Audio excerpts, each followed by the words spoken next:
Cricket பார்த்துட்டு இருக்க எல்லாத்துக்குமே கண்டிப்பா இந்த நியூஸ் வந்து தெரிஞ்சிருக்கும். ரீசெண்டா இந்திய கிரிக்கெட் அணி சொந்த மண்ணிலேயே நியூசிலாந்துக்கு எதிராக விளையாண்ட 3 டெஸ்ட் தொடர்ல தொடர் தோல்வியை வந்து சந்திச்சிருந்தது. அடுத்ததா பார்டர் கவாஸ்கர் டெஸ்ட் தொடர்ல இந்திய அணி வந்து விளையாட போறாங்க. இந்த பார்டர் கவாஸ்கர் டெஸ்ட் தொடர் வந்து ஆஸ்திரேலியால வந்து நடக்க போகுது. அதுவும் வருகிற 22ஆம் தேதி இந்த பார்டர் கவாஸ்கர் போட்டி வந்து ஸ்டார்ட் ஆக போகுது. பார்டர் கவாஸ்கர் தொடர்ல 5 போட்டிகள்ல வந்து இந்தியா வந்து விளையாட போகுது. இந்த 5 போட்டிகள்ல 4 போட்டிகள்ல கண்டிப்பா இந்தியா வந்து ஜெயிச்சா மட்டுமே உலக டெஸ்ட் சாம்பியன்ஷிப் இறுதி போட்டிக்கு வந்து இந்திய அணியை வந்து தகுதி பெற முடியும். அதனால இந்திய பேட்டிங் அணிக்கு வந்து ஆலோசகரா சச்சின் டெண்டுல்கரை வந்து நியமிக்கணும் அப்படின்னு தமிழகத்தை சேர்ந்த WV வீரன் வந்து வலியுறுத்தியிருக்காங்க.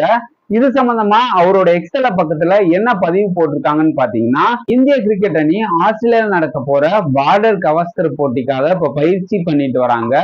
இந்திய பேட்டிங் அணிக்கு ஆலோசகரா சச்சின் டெண்டுல்கரை வந்து நியமிச்சா இந்திய அணிக்கு வந்து மிகப்பெரிய பிளஸ்ஸா வந்து அது அமையும். இந்த போட்டி ஸ்டார்ட் ஆகிறதுக்கு முன்னாடியே சச்சின் அவர்களை இந்திய கிரிக்கெட் அணியின் பேட்டிங் ஆலோசகரா வந்து நியமிக்கணும் அப்படிங்கிற மாதிரி வந்து சோசியல் மீடியால பதிவு போட்டிருக்காங்க.